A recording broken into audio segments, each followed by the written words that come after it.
Hi everyone, thank you so much for inviting me today. I'm very happy to talk about my entrepreneurial story and also AI trends and then how to start AI product. So I am Miku, CEO of Cinnamon, and let me talk about myself first. So I have a master's degree in AI from University of Tokyo, and then actually during the university, I founded my first company, Naked Technology, and it was acquired by Mixi.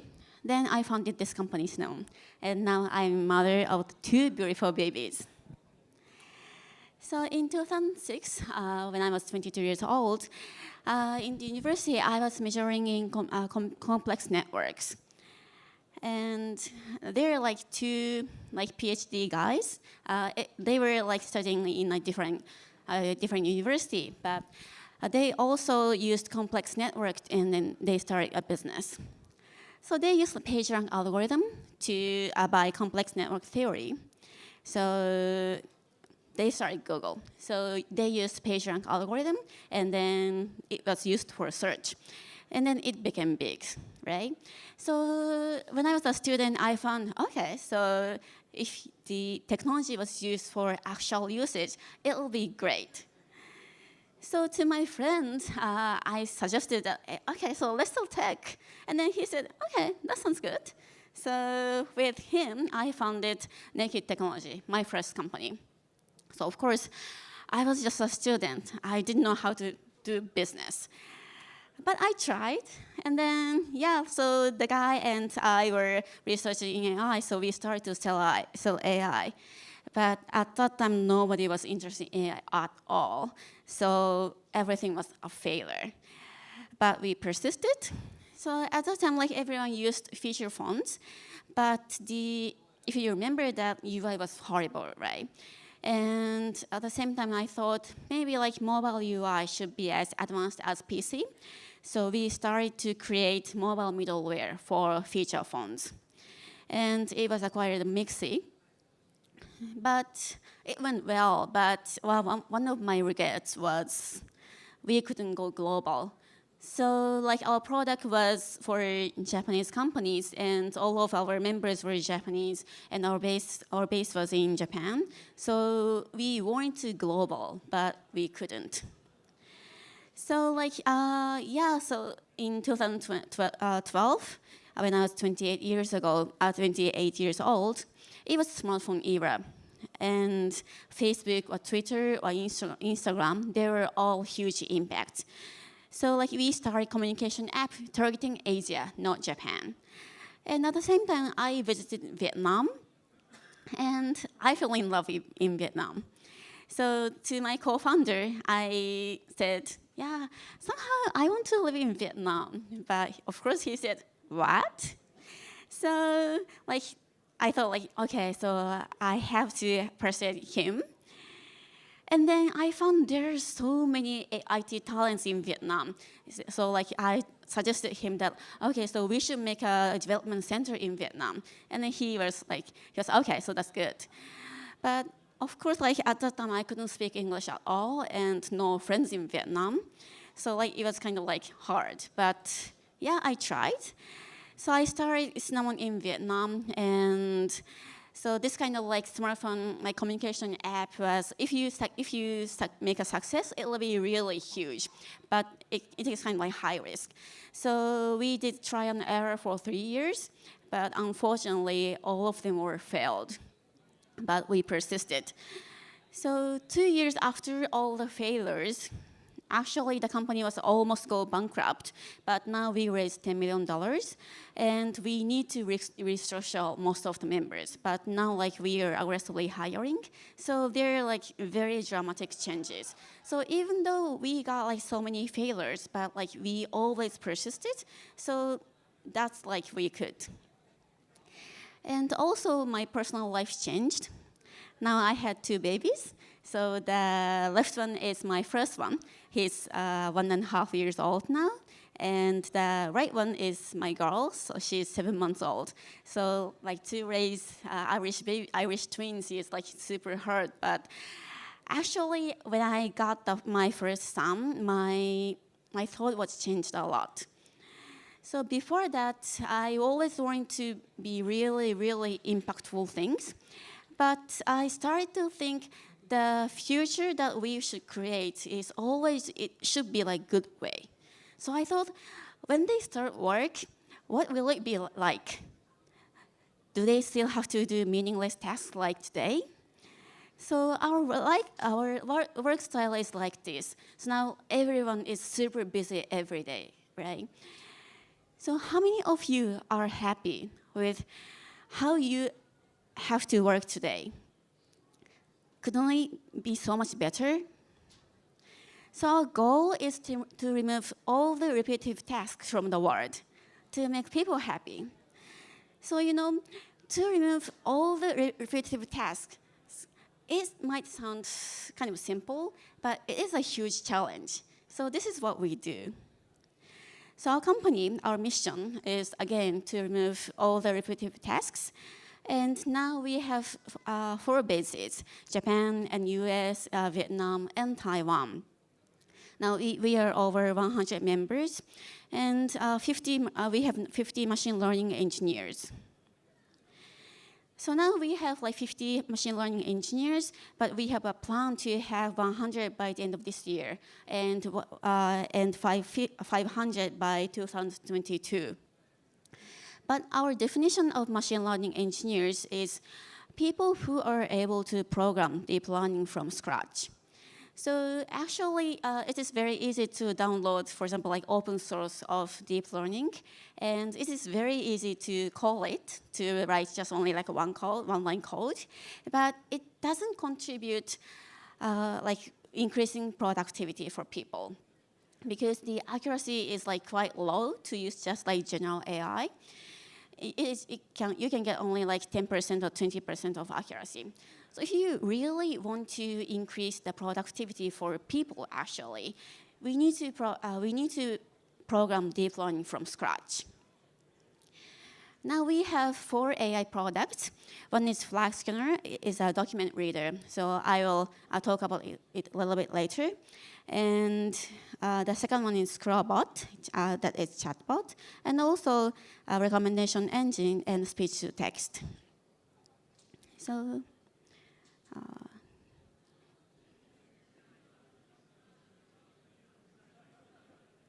now let me talk about AI trends. So this is the annual growth rate for 3 things. And the middle one is smartphone from 2010 to 2014. So I think like you remember that it grows like very rapidly, but actually enterprise AI has an even higher potential than that. And this is for AI categories defined by Kai Lu-Fi. He's a famous Chinese guy for AI, internet AI, and business AI, recognition AI, and autonomous AI. So internet AI is not focused on like really AI. So for example, Uber, they use AI to connect like right drivers and right people, and how much like they can charge to users, like depending on like weathers or popularity of drivers. And the second one is business AI, where we do. So this is like using AI to help business making like decisions or understanding customers or like marketing. So because of this, like we can reduce costs and workloads with like AI automation. The third one is recognition AI. So for example, like voice recognition, like image recognition, voice recognition. So basically, deep learning is used for this kind of like voice or image videos. So in this like couple of years, recognition AI has been like very advanced. The last one is autonomous AI. So this is for like self-drive car or factory AI, these kind of things. Another report by McKinsey is in the US, in the future, 42% will be automated. And they categorize 7 tasks. And so the breakdown of these 42% are the right graph. So process data and collect data, predictable physical, these three are has the biggest potential to automate the things. And this is an interesting ranking.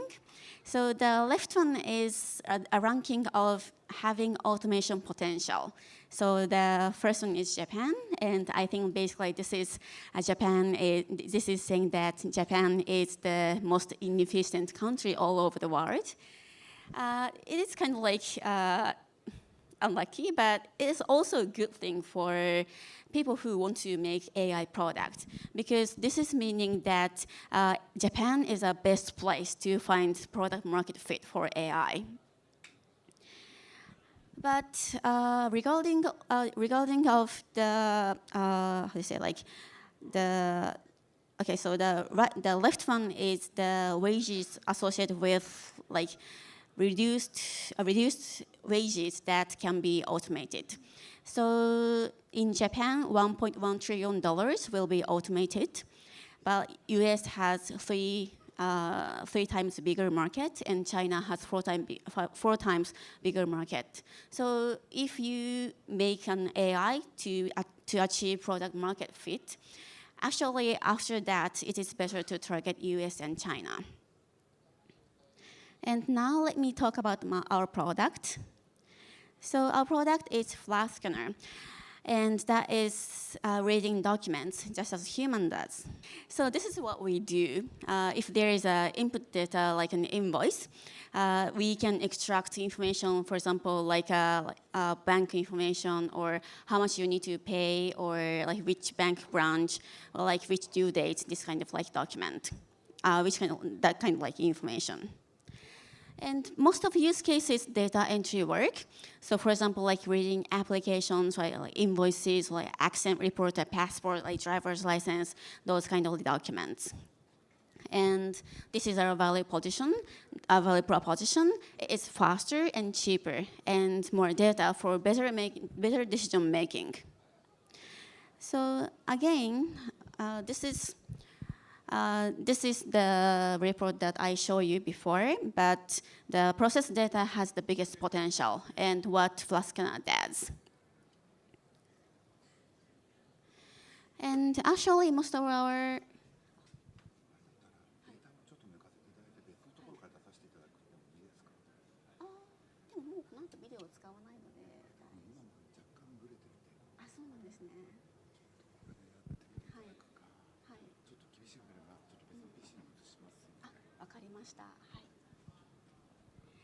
Okay, and most of our clients are finance and like insurance industry. And in that industry, 40% will be automated in the future. And as a breakdown, 40% is processing data, and that is what we do. So one of our technologies of Flash Scanner is OCR. And on research data, we have 99% of accuracy. But actual data is dirtier than research data, of course. So, but like still we have from 85% to 100%. This is recent insurance use case. So like in that, in one of our clients, 300 people are working on just like data entry work. And we just like saved 100 people. And it was a $5 million cost reduction per year.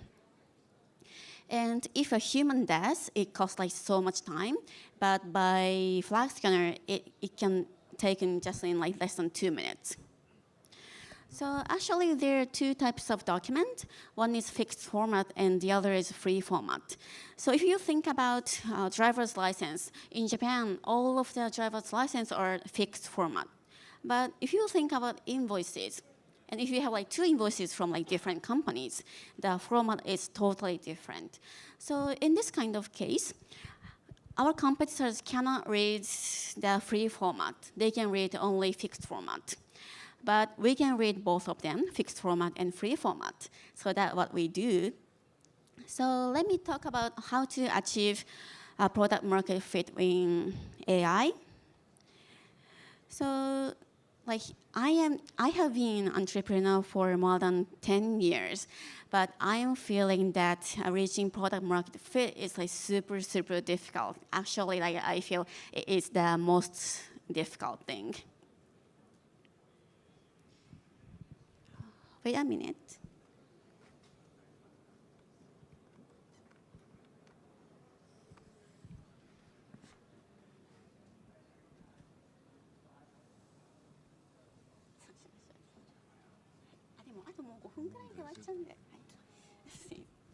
Sorry, it's kind of like shaking, but maybe like you can understand.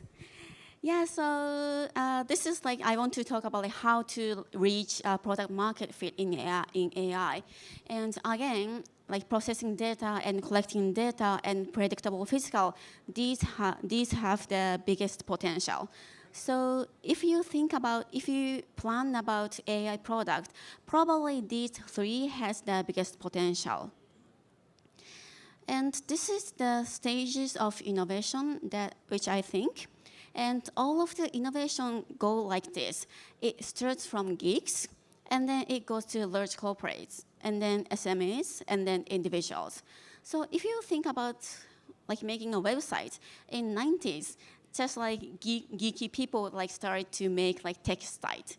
And then after that, like very big corporate, for example, like Dentsu started to make corporate websites and then to cost like more than like maybe like million of dollars. But after that, like smaller shops, for example, like ramen shops started to make a website. And then now like even like just an individual can make a website. So for example, like if you use Medium, if you input some like text or images, you can just like have like beautiful website for free. So, and if you think about AI, I think for current AI is here, large corporations. So like if you like imagine like very good like AI companies, successful AI companies, for example, like PowerShell Technologies or Preferred Networks, they are all custom made for big corporates.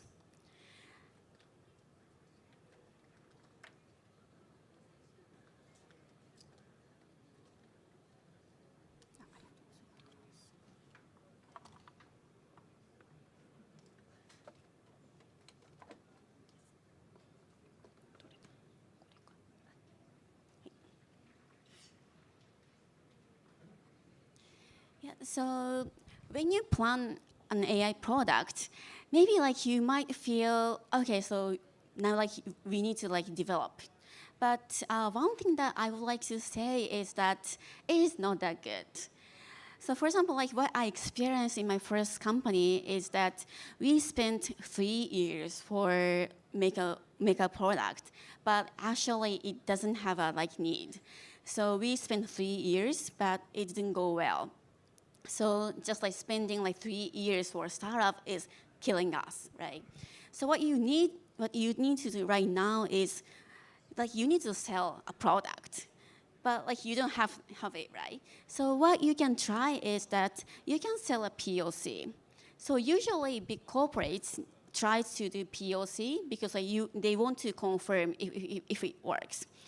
But like even though like you sell a POC to a big corporate, like you shouldn't sell for free, because most of like now like big corporates have like offer innovation like department in like each company, and like their responsibility is trying like new technologies. So they prefer like to try it for free, but you want to do is that like to confirm if there is a need, right? So you need to sell it. Definitely, you shouldn't sell it for free. So usually POC costs between like $30,000 to $300,000. So $300,000 is like very expensive POC. So, but like at least like you can try like $30,000 or like $50,000. And you can say if you get like 3 POCs, it has a big potential. So yeah, lastly, like I believe that like you can make a like a good AI product, and yeah, good luck.